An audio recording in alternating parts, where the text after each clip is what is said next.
হরে কৃষ্ণা। শুধু গৌর ভক্তমণ্ডলী, আশা করি সকলে সুস্থ রয়েছেন, ভালো রয়েছেন। তো আবারও একটি একাদশী ব্রত এসে গিয়েছে, ষট্টিলা একাদশী ব্রত। আগামী 25শে জানুয়ারি, 11ই মাঘ, শনিবারে আমাদের একাদশী ব্রতের পালন করতে হবে। সারা বিশ্বে এই দিনে আমাদের ব্রতের উপবাস করতে হবে এবং ব্রতের উপবাস ভাঙতে হবে বা পালন করতে হবে আগামী 26শে জানুয়ারি, 12ই মাঘ, রবিবারে। তো বাংলাদেশে যে সময়ের মধ্যে ব্রতের পালন করতে হবে, সকাল 10টা বেজে 32 মিনিটের মধ্যে, এবং ভারতীয় সময় 10টা বেজে 2 মিনিটের মধ্যে আমাদের ব্রতের পালন করতে হবে। তো এবার আমরা ব্রতের মাহাত্ম্য কথা শ্রবণ করব। ভগবান শ্রীকৃষ্ণ যুধিষ্ঠির মহাশয়কে কি বলেছেন সে বিষয়ে আজ আমরা শ্রবণ করব। ষট্টিলা একাদশী ব্রতের মাহাত্ম্য কথা। মাঘ মাসের কৃষ্ণপক্ষের ষট্টিলা একাদশীর মাহাত্ম্য ভবিষ্যোত্তর পুরাণে বর্ণিত আছে। যুধিষ্ঠির মহারাজ বললেন, হে জগন্নাথ, মাঘ মাসের কৃষ্ণপক্ষের একাদশী তিথির নাম কি, বিধি বা কি, এবং তার কি ফল, সবিস্তারে বর্ণনা করুন। তদুত্তরে ভগবান বললেন, হে রাজন, এই একাদশী ষট্টিলা নামে জগতে বিদিত।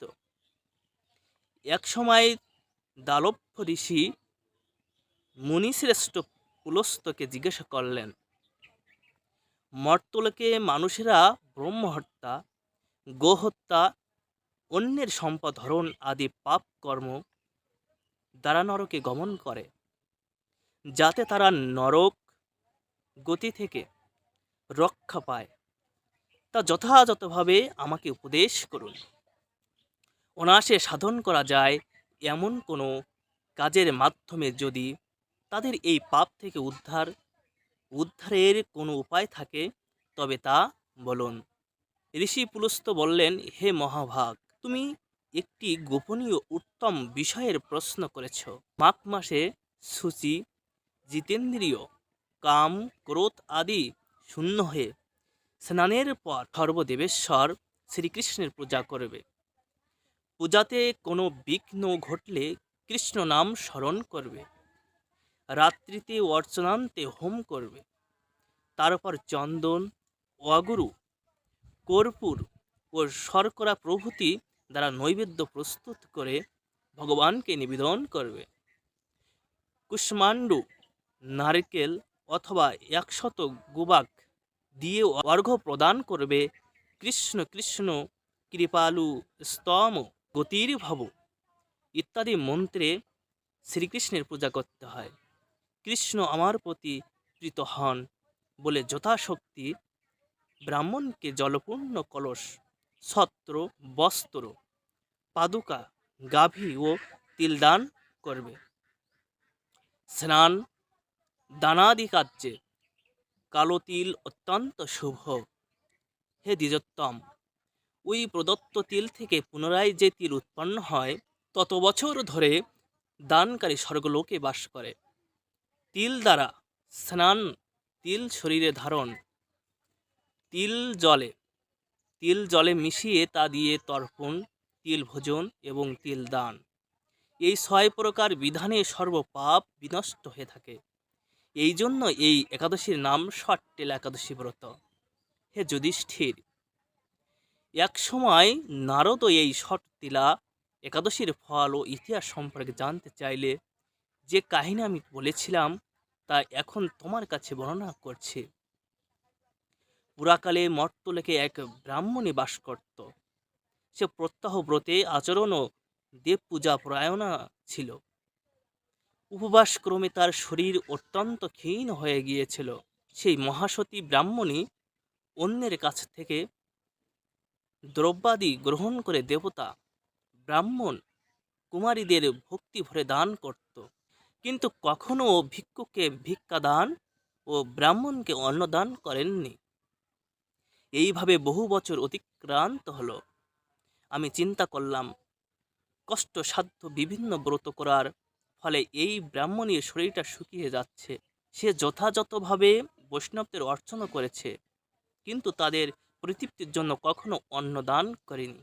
তাই আমি একদিন কাপালিক রূপ ধারণ করে তামার পাত্র হাতে নিয়ে তার কাছে গিয়ে ভিক্ষা প্রার্থনা করলাম। ব্রাহ্মণী বললেন, হে ব্রাহ্মণ, তুমি কোথা থেকে এসেছো, কোথায় যাবে তা আমাকে বলো। আমি বললাম, হে সুন্দরী, আমাকে ভিক্ষা দাও। তখন সে ক্রুব্ধ হয়ে আমার পাত্রে একটি মাটির ঢেলা নিক্ষেপ করল। তারপর আমি সেখান থেকে চলে এলাম।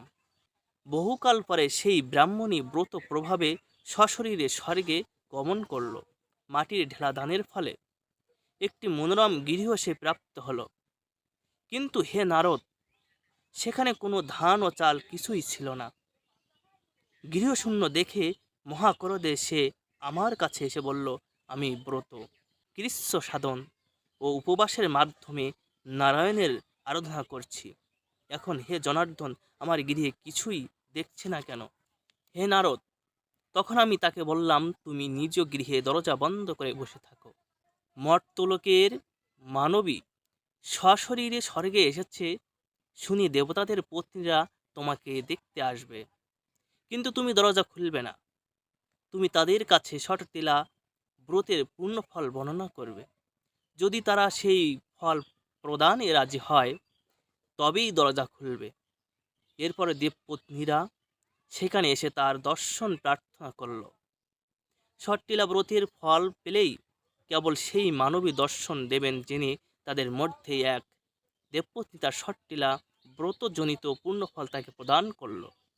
তখন সেই ব্রাহ্মণী দিব্যকান্তে বিশিষ্টা হলো এবং তার গৃহ ধনধান্যে ভরে গেল। দ্বার উদ্ঘাটন করলে দেবপত্নীরা তাকে দর্শন করে বিস্মিত হলেন। হে নারদ, অতিরিক্ত বিষয় বাসনা করা উচিত নয়, কিন্তু বিত্ত স্বার্থ ও অকর্তব্য। নিজ সাধ্যমতো তিল, বস্ত্র ও অন্নদান করবে।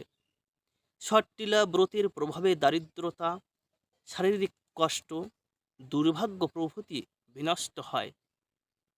এই বিধি অনুসারে তিল দান করলে মানুষ অনায়াসে সমস্ত পাপ থেকে মুক্ত হয়ে যায়। তো এই ছিল শটটিলা একাদশী ব্রতের মাহাত্ম্য কথা। আপনারা শ্রবণ করবেন, কীর্তন করবেন এবং অপার আনন্দে শটটিলা একাদশী ব্রত পালন করবেন, উপবাস করবেন এবং যথাসময়ের মধ্যে ব্রতের পালন করবেন। তাহলে আপনাদের সমস্ত জীবন ধন্য কৃতার্থ হয়ে যাবে। আপনি ধীরে ধীরে ভগবান শ্রীকৃষ্ণের ভগবত ভক্তি, ভগবত প্রেম লাভ করতে পারবেন। জয় শ্রী রাধে। সকলের চরণে দণ্ডবত প্রণাম জানিয়ে এখানে শেষ করছি।